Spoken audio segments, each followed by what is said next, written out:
नमस्कार। केंद्र सरकार ने 18 से 22 सितंबर के लिए संसद का विशेष सत्र बुलाया है। बता दें कि राज्यसभा की ओर से 13 सितंबर को जारी संसदीय बुलेटिन में इसकी जानकारी दी गई थी। इसमें बताया गया है कि 18 सितंबर को संसदीय यात्रा के 75 साल पर चर्चा की जाएगी। अब इस विशेष सत्र का एजेंडा भी सामने आ चुका है।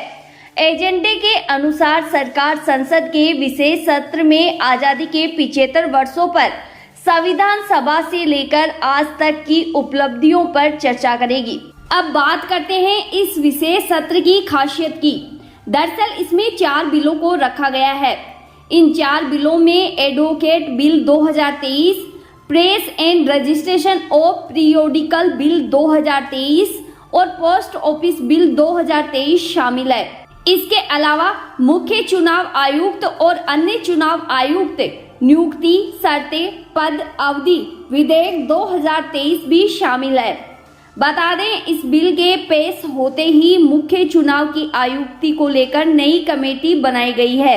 भारत निर्वाचन आयोग में मुख्य निर्वाचन आयुक्त और 2 अन्य निर्वाचन आयुक्त नियुक्ति के संबंध में संसद के दोनों सदनों में बिल पहले ही पास हो चुके हैं। बता दें कि अगस्त के माह में ही संसद में इस बिल के बारे में बताया गया था कि कैसे सीईसी और 2 अन्य ईसी की नियुक्ति होगी और कौन इनकी नियुक्ति करेगा।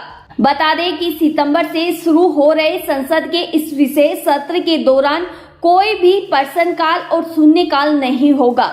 इसके साथ ही सदन में किसी भी तरह का प्राइवेट बिल भी पेश नहीं होगा। नए बिल के मुताबिक एक सर्च कमेटी का गठन होगा जिसकी अध्यक्षता कैबिनेट सचिव करेगा। साथ ही इसमें 2 अन्य सदस्य भी शामिल होंगे जो सचिव रैंक के ऊपर होंगे। इन्हें चुनाव से संबंधित ज्ञान और अनुभव होना आवश्यक है। ये कमेटी 5 लोगों का एक पैनल बनाएगी जो निर्वाचन आयुक्त बनने के लिए योग्य होंगे। बिल के अनुसार इन 5 लोगों को पैनल की सिलेक्शन कमेटी के पास भेजा जाएगा। इस कमेटी में प्रधानमंत्री, लोकसभा में विपक्ष के नेता और एक केंद्रीय मंत्री भी शामिल होंगे। बता दें कि कमेटी में शामिल केंद्रीय मंत्री को प्रधानमंत्री नामित करेंगे। ये कमेटी चुनाव आयोग के 3 महत्वपूर्ण पदों पर नियुक्ति करेगी। लेकिन विवाद का मुद्दा ये है कि अब तक कमेटी में देश के चीफ जस्टिस भी शामिल होते थे, लेकिन जैसे ही ये नए बिल पास होंगे उसके बाद से ही कमेटी में चीफ जस्टिस ऑफ इंडिया नहीं होंगे।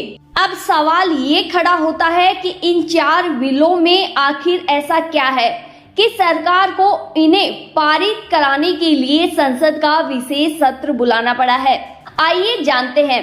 पहले बात करते हैं मुख्य चुनाव आयुक्त और अन्य चुनाव आयुक्त विधेयक 2023 की। इसकी नियुक्ति को लेकर सरकार ने मानसून सत्र के दौरान राज्यसभा में मुख्य चुनाव आयुक्त और अन्य चुनाव आयुक्त सेवा शर्त विधेयक 2023 पेश किया था।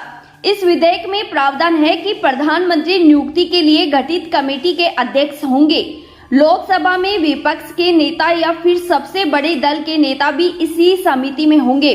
प्रधानमंत्री को यह अधिकार होगा कि वे कैबिनेट स्तर के एक केंद्रीय मंत्री को समिति का सदस्य नामित कर सकें।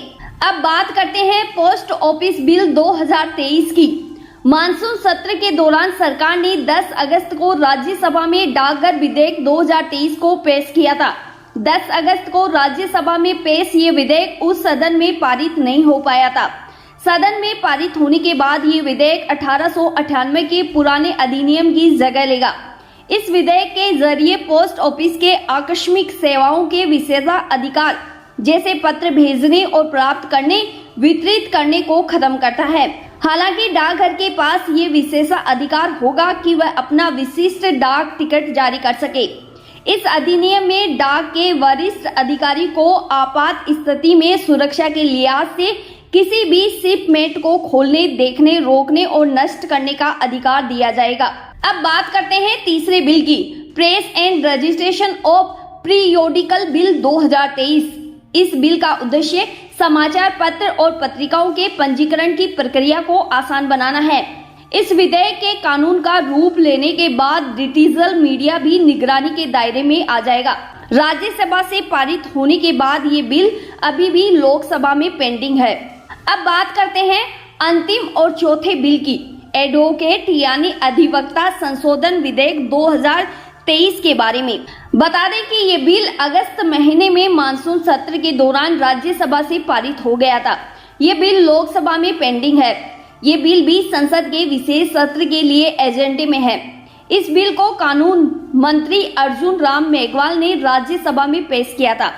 इस विधेयक में सरकार को कानून की पढ़ाई और प्रशासन में परिवर्तन के लिए कदम उठाने के अधिकार का प्रावधान है। इस बिल में आजादी के पहले के अधिनियमों और अप्रचलित कानून खत्म करने, लीगल प्रैक्टिशनर्स एक्ट 1869 को निरस्त करने, अधिवक्ता अधिनियम 1961 में संशोधन करने का प्रावधान है।